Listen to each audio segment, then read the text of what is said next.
নারী দিবস নিয়ে একটি আলোচনার প্রথম পর্বে প্রশ্ন রেখেছিলাম, আন্তর্জাতিক নারী দিবস প্রচারে যতটা, প্রসারে কি ততটা?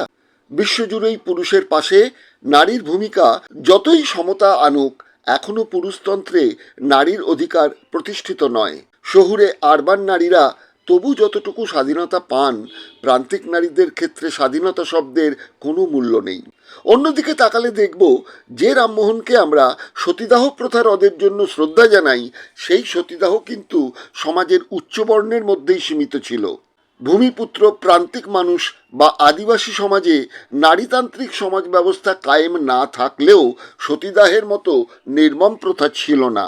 নারী দিবসের প্রাক্কালে একান্ত মেয়েলি ভোগ্যপণ্যের দামে ছাড় দেওয়ার ঘোষণায় প্রলোভিত হন মেয়েরা। বিভিন্ন অনুষ্ঠানে সমাজের ওপরতলার মেয়েরা যান নারী দিবসের তাৎপর্য নিয়ে ভাষণ দিতে। অথচ সমকাজে সমবেতন, পূর্ণকর্মীর মর্যাদা, সবেতন মাতৃত্বকালীন ছুটি, কাজের নির্দিষ্ট সময় নির্ধারণ, রাস্তায় মহিলা শৌচাগার, রাতের ডিউটিতে শিশুদের দেখভালের ব্যবস্থা, নারীর সুরক্ষিত গণপরিবহন, কর্মক্ষেত্রে যৌন হয়রানি রোধ, মহিলাদের বিরুদ্ধে অপরাধের দ্রুত ব্যবস্থা গ্রহণ, সেসব দাবি ধামাচাপা পড়ে যায়। কেন প্রতি বছর লক্ষ লক্ষ মেয়ে কাজ ছেড়ে দিচ্ছেন, তার কোনো সুরাহা হয় না। সমীক্ষায় বলা হয়েছে, গত 6 বছরে 10% মহিলাদের কর্মসংস্থান বেড়েছে। তবু কেন গত অর্থবর্ষে শহরের 8,90,00,000 মহিলা কাজ ছাড়লেন? এবারের নারী দিবসের প্রাক্কালে মহিলাদের বেকারত্বের ছবিটা তুলে ধরেছে চেন্নাইয়ের গ্রেট লেকস ইনস্টিটিউট অফ ম্যানেজমেন্টের এক সমীক্ষা। সমীক্ষায় স্পষ্ট বলা হয়েছে, 1,90,00,000 মহিলা স্নাতক শহরে বেকার, কারণ অপছন্দের কাজ ও সামাজিক বাধা। উচ্চশিক্ষিত পরিবারেও লিঙ্গ বৈষম্য বাড়ছে। 62% পরিবারে স্বামী স্ত্রী একই যোগ্যতা থাকা সত্ত্বেও স্বামীর আয় বেশি। কাজের শেষে ঘরের কাজেও মেয়েদের বেশিরভাগ সময় দিতে হয়, পুরুষদের সহযোগিতা সামান্যই। মনস্টের স্যালারি ইন্ডেক্স বলছে, পুরুষের তুলনায় মেয়েরা 28% বেতন কম পান। তথ্য প্রযুক্তিতে অবশ্য 2% কম, 26%। অশোকা বিশ্ববিদ্যালয়ের সমীক্ষা, বিশ্বের মধ্যে ভারতে কর্মক্ষেত্রে মেয়েদের যোগদানের হার সবচেয়ে কম। রাজনৈতিক ও প্রশাসনিক স্তরে নারীদের এই বৈষম্য দূর করার কথা, সেখানে মেয়েদের অবস্থানটা কোথায়? বিশ্বের মন্ত্রিসভায় নারীর মাত্র 23% উপস্থিতি আছে। 15টি দেশে সমতা আছে। 141টি দেশের নারীরা 1/3 চেয়েও কম আছেন মন্ত্রিসভায়। 7টি দেশের মন্ত্রিসভায় একজনও নারী নেই। 2077-এর আগে মন্ত্রিসভায় সমতা অর্জন বিশ্বব্যাপী একদমই সম্ভব নয়, এমনটাই বলছে সমীক্ষা। লিঙ্গ সমতার প্রশ্নে 2023 সালের হিসেব বলছে, ভারতের স্থান 146টি দেশের মধ্যে 127। যদিও এই মুহূর্তে লিঙ্গ অনুপাতে প্রতি 1000 পুরুষ পিছু নারী 1020। তবু অপুষ্টিতে ভারতে ভুগছেন 1/5 নারী। রক্ত অল্পতায় ভুগছেন 70%। অগর্ভবতী ও গর্ভবতী নারীদের 75%। ভারতের 35% মহিলা বডি মাস ইন্ডেক্সের অপুষ্টিতে ভুগছেন। ফলে পরবর্তী প্রজন্মও ভুগছে অপুষ্টিতে। দেশে কৃষিকার্যে নিয়োজিত 80% নারী, অথচ জমির মালিকানা রয়েছে মাত্র 13.9%। বাকি আর যা হিসেব আছে, সেসব দিতে গেলে চন্দ্রগুপ্তের ফর্দ হয়ে যাবে। আমরা বরং ধর্মীয় ভিত্তিতে কিভাবে নারী শোষণের কথা বলা আছে সেই প্রসঙ্গে চলে যাই। প্রথম থেকেই আমাদের এই ধর্মীয় সংস্কৃতির মধ্যে দিয়ে শিশু মনে একটা চালান করে দেওয়া হয় লিঙ্গ বৈষম্যের কথা। রামকৃষ্ণানুরাগী মহিলারা কি কোনোদিন রামকৃষ্ণ কথামৃত 4th ভাগ 33 পরিচ্ছদের 1887 সালের 21শে ফেব্রুয়ারি কথোপকথনটা পড়ে দেখেছেন, যেখানে রামকৃষ্ণ শঙ্করাচার্যের সঙ্গে গলা মিলিয়ে বলেছেন, নারী নরকের দ্বার? তারা কি জানেন, রামকৃষ্ণ প্রায়শই বলতেন, কামিনী কাঞ্চন থেকে তফাৎ। নারীর শরীর হলো রক্ত, মাংস, হাড়, চর্বি, মল, মূত্র, কৃমি দ্বারা তৈরি। দিলীপ গায়েন তার হিন্দু ধর্মে নারীর স্থান বইতে 24 পৃষ্ঠায় লিখেছেন, দুঃখের কথা, লেখাপড়া জানা শিক্ষিত নারীরাও এইসব বইপত্র সচক্ষে পড়েন না, বইপত্র কেনেন না। বাড়িতে শাড়ির আলমারি বা ব্যাংকে অলংকারের লকার থাকলেও বইয়ের আলমারি অধিকাংশ নারীর বাড়িতে নেই। শুধু পুঁথিগত বিদ্যা ও স্কুল কলেজের পাঠ্যভুক্ত বইয়ের মধ্যেই তারা সীমাবদ্ধ হয়ে রয়েছেন। নারীরা অসম্মানিত হচ্ছেন, পুরুষদের দ্বারাও অসম্মানিত হচ্ছেন। তবু নারীদের মনে অন্ধবিশ্বাস, অন্ধ ঈশ্বরপ্রীতি ও ব্রাহ্মণপ্রীতি বিদ্যমান। মানুষের সমাজকে কুসংস্কার মুক্ত হতে গেলে চাই কুসংস্কার মুক্ত সন্তান, আর কুসংস্কার মুক্ত জননীই পারে কুসংস্কার মুক্ত সন্তানের জন্ম দিতে। নারী যতদিন অন্ধবিশ্বাস আর কুসংস্কারের নোংরা ডোবায় ডুবে থাকবে, ততদিন সেই নারীর গর্ভে কুসংস্কার মুক্ত ও বিজ্ঞান মনস্ক সুসন্তানের জন্ম হবে না। আজও কন্যাদান, লগ্নভ্রষ্টা, কন্যাদায়গ্রস্ত পিতা এই শব্দগুলো টিকে আছে। তবে শুধু শব্দ হিসেবে টিকে নেই, বাস্তবেও কিন্তু এর মান্যতা আছে। হিন্দুত্ববাদীরা তেড়ে আসতেই পারেন, নারী দিবসের আলোচনায় এত হিন্দু নিন্দা কেন? অন্য ধর্মে কি নেই? নিশ্চয়ই আছে, সে কথাও বলবো। বিদ্যাসাগরের ভাষায় তো বলতেই পারি, অন্যে অধম বলিয়া আমি উত্তম হইব না কেন? আসলে প্রাতিষ্ঠানিক ধর্ম মানেই পুরুষতন্ত্রের প্রতিষ্ঠা। না হলে নারী শক্তির নামে দেবী দুর্গাকে প্রতিষ্ঠিত করা হয়। আসলে এসব তো মেয়ে ভুলোনো ছড়া। যে দেবী সৃষ্টি হলেন, তিনি তো পুরুষ দেবতাদের সম্মিলিত শক্তির সৃষ্টি। যে দেবতারা অসুর বধে তার হাতে অস্ত্র তুলে দিলেন, তারাও তো সব পুরুষ দেবতা। যাক, আমরা বরং প্রাতিষ্ঠানিক ধর্ম কিভাবে নারীকে যুগ যুগ ধরে দমিত করে রেখেছে সেই সূত্রে ফিরে যাই। প্রাতিষ্ঠানিক ধর্মে কিভাবে নারীকে শোষণ করার কথা বলা আছে সে সম্পর্কে তো প্রথমে বৈদিক ও হিন্দু যুগের কথা বললাম। এবার চলে যাই খ্রিস্টান ধর্মে। আচ্ছা, আদমের সঙ্গিনীর নাম জানেন? ইভ, তাই না? তাই তো নারীর শ্লীলতাহানি করলে তাকে ইভ টিজিং বলে। ব্যাপারটা কিন্তু সত্যি নয়। আসুন বাইবেলের ওল্ড টেস্টামেন্ট বইটি একটু খুলি। সেখানে বলা হয়েছে, স্বয়ং ঈশ্বর একজন পুরুষ সৃষ্টি করলেন, তাকে পৃথিবীতে পাঠালেন, নাম আদম। তার একাকিত্ব কাটাতে তিনি একজন নারী সৃষ্টি করে পাঠালেন, সেই নারীর নাম লিলিথ। আদম লিলিথকে সময়ে অসময়ে যৌনতার প্রস্তাব দিলে লিলিথ রাজি হন না। আদম ঈশ্বরের কাছে অভিযোগ জানিয়ে বলেন, এ তুমি কাকে পাঠালে? এই নারী তো অবাধ্য। ঈশ্বর লিলিতের কাছে জানতে চাইলেন কেন তিনি অবাধ্য। লিলিতের প্রতিবাদী স্বর জানালো, পৃথিবীতে পাঠানোর সময় ঈশ্বর তাকে আদমের অধীনে থেকে তার ইচ্ছাকে মেনে নিতে হবে এমন তো কোনো শর্ত দেননি। ঈশ্বর বিষয়টি বুঝে লিলিতকে স্বর্গে ফিরিয়ে আদমকে উপহার দিলেন নতুন নারী। সেই নারীর নামই ইভ। ইভ আদমের কাছে বশ্যতা মেনে নেন। এমন বহু নারী শোষণের কথা আছে বাইবেলে, ক্যাথলিক খ্রিস্টানদের পবিত্র গ্রন্থ ওল্ড টেস্টামেন্টে। ক্যাথলিক খ্রিস্টানদের তীর্থক্ষেত্র ভ্যাটিকান সিটি। যুগ যুগ ধরে সেখানে পোপ হচ্ছেন পুরুষেরাই, বরং ধর্মযাজকদের লালসার শিকার হচ্ছেন নারী সন্ন্যাসী ও শিশুরা। এমনই তো তথ্য রয়েছে ভুরি ভুরি। এবার একটু মুসলিম ধর্মে না তাকালেই নয়। কঙ্কর সিংহের ইসলাম ও পরধর্ম গ্রন্থের নবম অধ্যায়ে ইসলাম ও পরনারী শীর্ষক ৭১ পৃষ্ঠা খুলে দেখা যাক। লেখক বেশ কিছু কোরআনের আয়াতের নমুনা তুলে ধরেছেন। যেমন, নারীর চেয়ে বেশি মর্যাদা পুরুষের।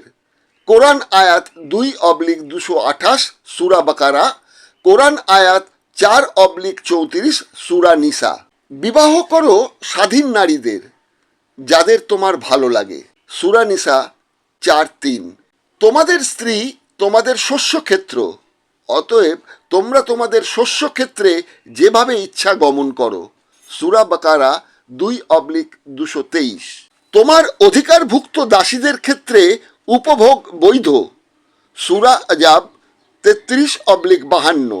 যুদ্ধবন্দী নারীদের দাসী হিসেবে উপভোগের বিধানও বৈধ ইসলাম ধর্মে, মুসলিম হাদিস নম্বর 4327। ইংরেজি অনুবাদ ডক্টর আহমেদ সিদ্দিকী, সূত্র জেহাদ, সুহাস মজুমদার, পৃষ্ঠা নম্বর 18/19। এই সূত্র পাবেন গিয়াসউদ্দিনের লেখা নানা ঘটনায় ইসলাম বইয়ের ৩৩ নম্বর পৃষ্ঠায়। এবার তাকানো যাক সেই গিয়াসউদ্দিনের লেখা জিহাদ, অসহিষ্ণুতা ও অন্য প্রসঙ্গ বইটিতে। সেখানে তিনি 50 পৃষ্ঠায় লিখেছেন, কোরআন ও হাদিস থেকে উদ্ধৃত দুটি বর্ণনা থেকে যে চিত্রটি ফুটে ওঠে তা থেকে স্পষ্টই বোঝা যায় মুহাম্মাদের আর্থিক অবস্থা কতটা করুণ ও শোচনীয় ছিল। বর্ণনার অতীত এই দিন দরিদ্র মানুষটি 60-8 বছরের মধ্যেই বিশাল ধনী হয়ে উঠেছিলেন। কত বড় ধনী হয়েছিলেন এবং তার সম্পদের পরিমাণ কত ছিল তার সঠিক হিসেব পাওয়া যায় না, তবে তিনি যে আক্ষরিক অর্থেই ধনী হয়ে উঠেছিলেন তা তার জীবনের নানা ঘটনা থেকে বোঝা যায়। পর্যাপ্ত ভরণ পোষণ দিতে না পারার জন্য একসময় মুহাম্মদকে স্ত্রীদের রোষের মুখে পড়তে হয়েছিল। সেই তিনি প্রত্যেক স্ত্রীকে অল্প কিছুদিন পরেই আলাদা আলাদা করে ঘর তৈরি করে দেন। তার স্ত্রীদের সংখ্যা ঠিক কত ছিল তা নিয়ে প্রবল মতভেদ আছে, তবে এটা নিয়ে কোনো সংশয় নেই যে তার মৃত্যুর সময় 9 জন স্ত্রী জীবিত ছিলেন। তবে আরেকটি মত হলো যে 9 জন নয়, 11 জন। সুতরাং এটা স্পষ্ট যে জীবদ্দশায় তার হারেমে স্ত্রীর সংখ্যা ছিল 9 বা 11-র চেয়েও আরও বেশি। তাছাড়া তার অনেক দাস দাসী ও উপপত্নীও ছিল। এহেন একটা বিশাল পরিবারের সকলের ভরণ পোষণ ও বাসস্থান করতে হলে কি বিপুল অর্থের প্রয়োজন তা সহজেই অনুমেয়। মোহাম্মদ বিদায় হজে 100টা উট কোরবানি দিয়েছিলেন। সেবার তিনি তার সকল স্ত্রীদের সঙ্গে নিয়ে গিয়েছিলেন তাদের হজ শিক্ষা দেওয়ার জন্য। নারী দিবসের প্রাক্কালে কয়েক বছর আগে সেন্ট জেভিয়ার্স কলেজের ইংরেজি বিভাগের সহযোগী অধ্যাপক ডক্টর চন্দ্রানী বিশ্বাস একটি বাংলা দৈনিকে নারী আর কতদিন নির্যাতিতা হবেন এই প্রসঙ্গে একটি নিবন্ধ লিখেছিলেন।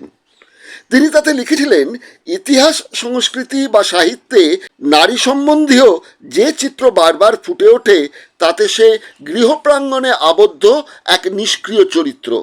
সামাজিক বিবর্তনে পুরুষ যদিও নানান ধরনের বহির্জগতের কাজকর্ম করে থাকে, নারী থেকেছে অন্তঃপুরবাসিনী হয়ে। সে কি সেভাবেই থাকতে চেয়েছে, নাকি তাকে সেভাবে রাখা হয়েছে? তিনি লিখেছেন, নারীকে কঠিন অনুশাসনে বন্দী করেছেন মনুসংহিতার নিদান, যেখানে সে স্বামীর অনুগত সহচরী ছাড়া আর কিছুই নয়। বহু পঠিত ও বহু চর্চিত মহাকাব্যগুলিতেও এর নিদর্শন পাওয়া যায়। লেখিকা বলতে চেয়েছেন, ছোট থেকেই মেয়েদের শেখানো হয় যে পুরুষ শাসিত সমাজ ব্যবস্থায় এক পুতুল ছাড়া সে কিছুই নয়, যার ফলে মা ঠাকুরমার কাছে যদি কোনো ছেলের চারিত্রিক বা শারীরিক ত্রুটি সম্বন্ধে বলা হয়, তারাই বলেন সোনার আংটি আবার বাঁকা। মেয়েরা ছোট থেকেই ছড়া কাটে, খোকা যাবে বিয়ে করতে, বিয়ে মানে অভিযান, নারী জয় করে ফিরে আসবে, দোল দোল দুলুনি, রাঙা মাথায় চিরুনি, বর আসবে এখুনি, নিয়ে যাবে তখুনি। নারীর এই মূল্যায়ন শুধু আমাদের দেশ ও শাস্ত্রে নয়, ইউরোপেও একই চিত্র। এই প্রসঙ্গে অধ্যাপক বিশ্বাস লিখেছেন, অষ্টাদশ শতাব্দীতে ইংল্যান্ডে এক ধরনের বই লেখা হতো যার নাম কন্ডাক্ট বুকস।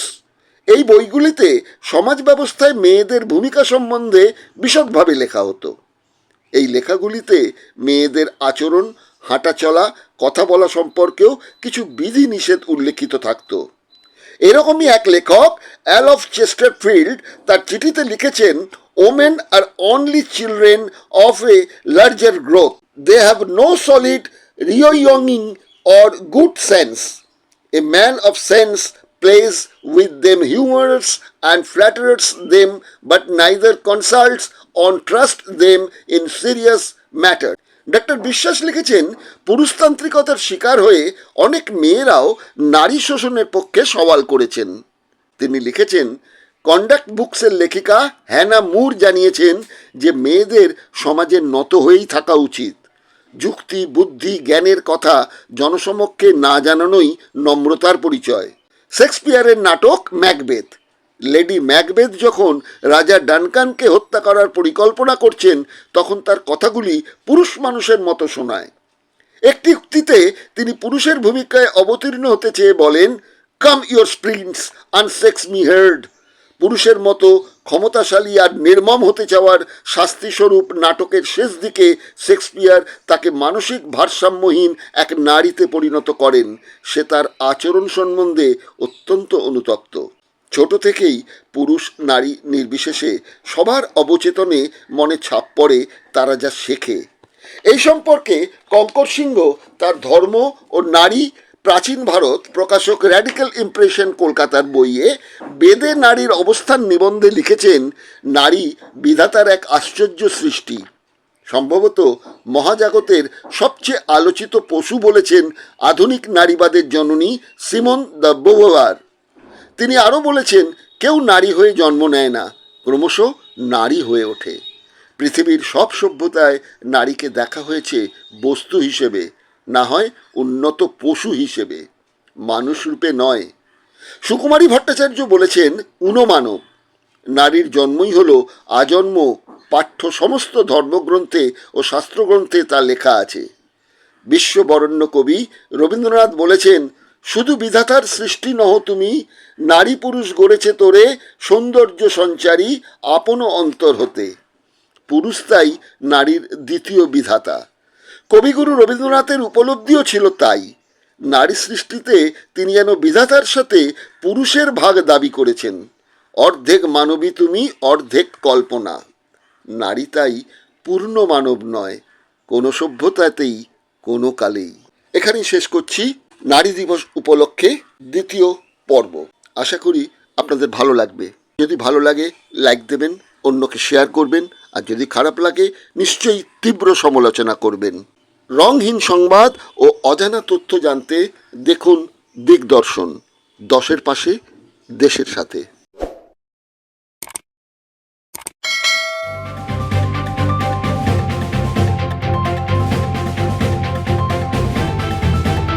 রংহীন সংবাদ আর অজানা তথ্যের জন্য দেখুন দিগদর্শন, দশের পাশে, দেশের সাথে।